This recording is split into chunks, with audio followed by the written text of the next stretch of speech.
Olá, hoje nós vamos olhar o texto que se encontra em Mateus, no início da oração do Pai Nosso. Mateus capítulo 6, versículos 9 e 10. Portanto, vós orareis assim: Pai nosso que estás nos céus, santificado seja o teu nome, venha o teu reino, faça-se a tua vontade, assim na terra como no céu. Bom, nessa reflexão nós vamos fazer a opção de trabalhar só com esses dois versículos, e desses dois versículos eu marquei uma pequena expressão: venha o teu reino. É sobre isso que nós vamos conversar hoje, sobre as implicações do reino de Deus, de como fazer parte desse reino e do que é o reino de Deus. Então, acompanha com a gente. A primeira coisa que nós precisamos observar é que a oração do Pai Nosso, ela se encontra inserida no Sermão do Monte, ela faz parte do conhecido Sermão da Montanha, onde Jesus sobe no monte e começa a falar ali sobre os preceitos e os princípios do reino de Deus. Começa pelas bem-aventuranças, fala sobre sua interpretação acerca da lei de Moisés, e nesse ponto Jesus nos dá conselhos. São conselhos de Jesus sobre como orar. E ele começa dizendo que não é importante orar para ser visto das pessoas, para que as pessoas saibam que você é uma pessoa de oração, para que as pessoas saibam que você é um bom religioso, para que as pessoas saibam que você é aquele orador que sabe falar com Deus. Jesus nos ensina que isso não é importante. Ele nos aconselha, inclusive, a fazer isso em segredo, a orar em secreto, a ir para o quarto, fechar a porta do quarto, falar com Deus sozinho e expor a Ele o seu coração, sua intimidade.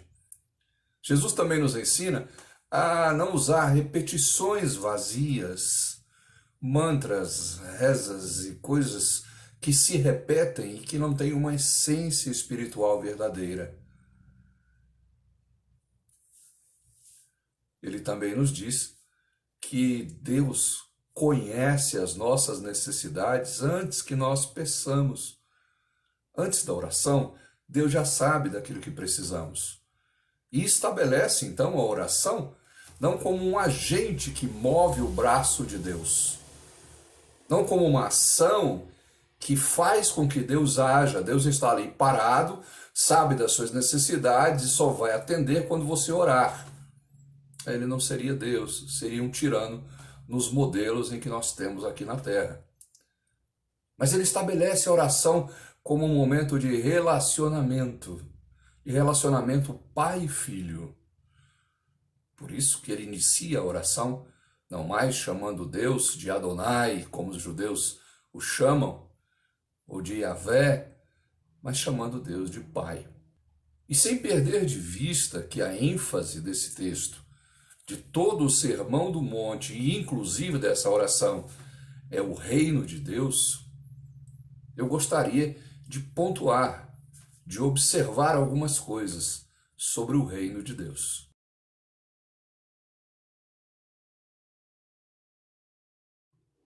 O primeiro fato é que o reino de Deus não é algo que só vai acontecer no futuro.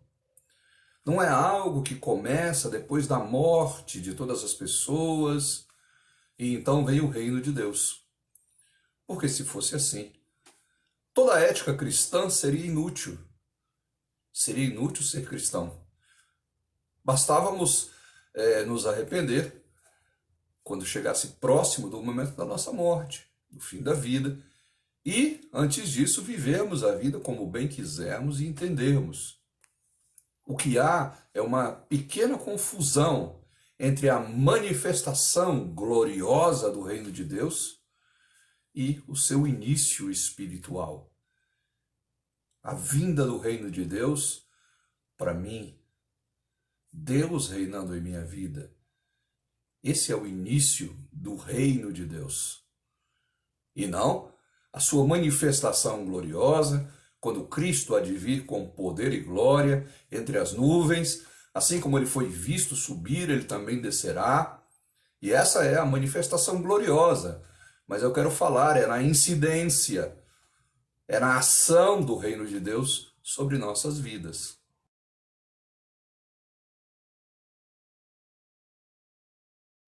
Uma segunda coisa que eu preciso compreender é que o reino de Deus, ele não é o acesso ao sobrenatural, como as igrejas têm enfatizado.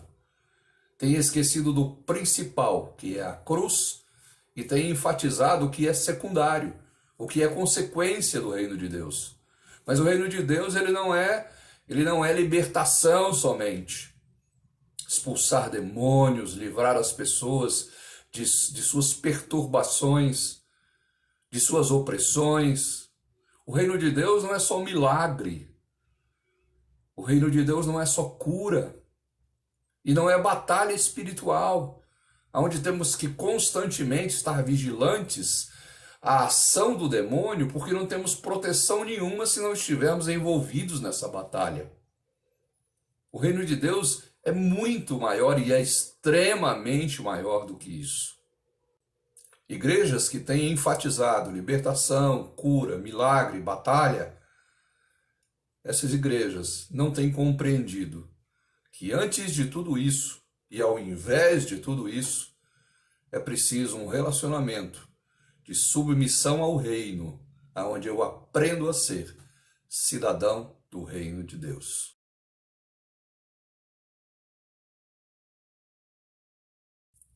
E é por isso que Jesus começa nos ensinando a orar, dizendo: Pai nosso que estás nos céus, santificado seja o teu nome, venha o teu reino.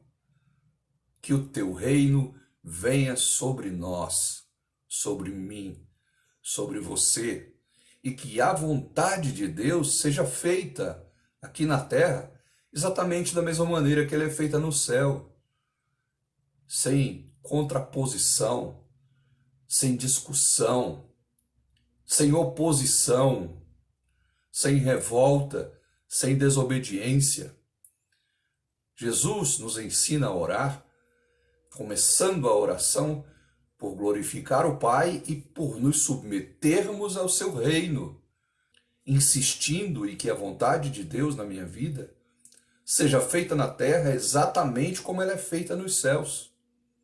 E aqui sim temos um problema, porque pregadores, pastores, bispos, apóstolos, líderes, igrejas, estudiosos, ditos estudiosos da Bíblia, têm induzido as pessoas a buscarem a sua vontade, a que Deus realize sua vontade, a que Deus sempre dê a sua vitória. E não tem ensinado as pessoas a aceitar a vontade de Deus. E agora, quando nos vemos no meio de uma pandemia, sem poder fazer a nossa vontade, sem poder fazer aquilo que queremos, temos uma grande dificuldade em aceitar que Deus está no controle de todas as coisas. Que Deus é o Senhor do universo e que todas as coisas estão patentes aos seus olhos. O ensinamento de Jesus é para que a gente venha deixar Deus reinar na nossa vida e aceitar a sua vontade. Então, compreendendo que o reino de Deus é o governo de Deus sobre nossas vidas, passamos a aprender a viver num reino de ética e de justiça. Um governo que gosta das coisas certas, das coisas sérias. Um governo que não está aí para mexer com corrupção, com engano, com erro, com roubo, com injustiça. Passamos a aprender a viver num reino de amor e de paz. Não é um reino de maldição, de vingança. Não é um reino que dá o troco. Não é um reino que não leva para casa. Não é um reino de guerra. É um reino de amor e de paz, porque Deus é amor. E o reino de Deus não é comida e nem bebida, mas é justiça e paz. e alegria no Espírito Santo. Passamos a aprender a viver num reino de alegria e de perseverança, de experimentarmos uma alegria que vai além da nossa compreensão, de uma alegria que surge, que brota, que emana, que flui dos nossos corações. E passamos a aprender a perseverar nesse reino, porque, claro, muita coisa vai surgir para que eu não seja perseverante no reino de Deus. Passamos a aprender a viver num reino de fé, onde eu compreendo que fé é atitude de vida. Fé não é mágica.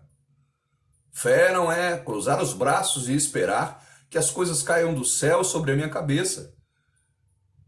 Mas fé é uma atitude cotidiana, onde eu luto pela fé todos os dias para viver esse reino de Deus sobre a minha vida. Passamos a viver num reino de fé e aprender sobre esperança.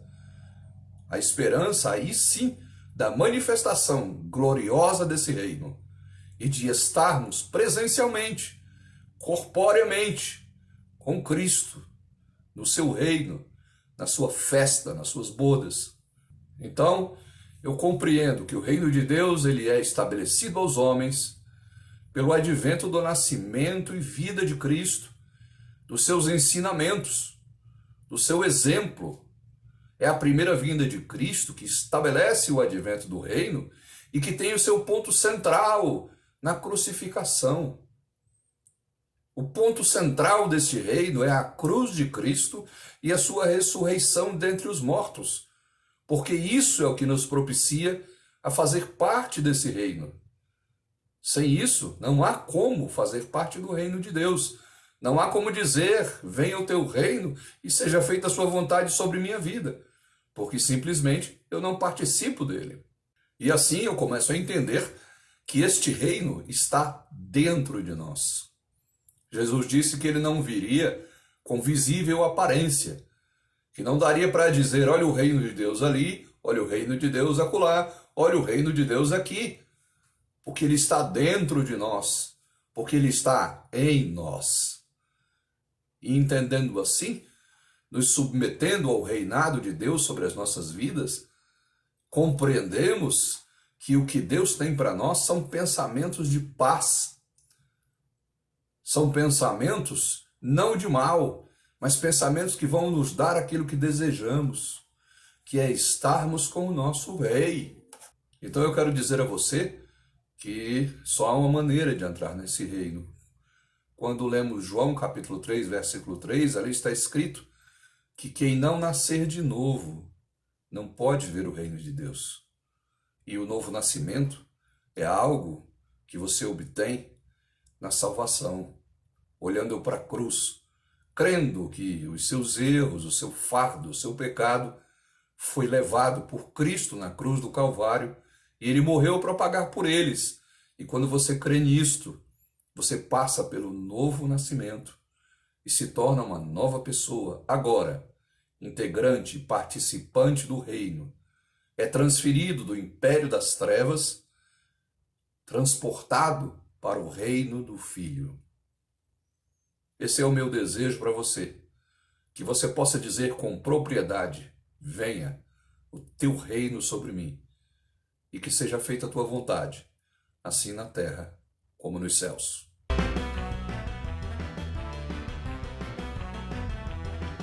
Bom, se você gostou do nosso vídeo, não esqueça de curtir, de compartilhar, de levar essa mensagem a outras pessoas, de se inscrever no nosso canal e de clicar ali no sininho para você receber comunicação de quando novos vídeos forem lançados. Um abraço e até o nosso próximo vídeo.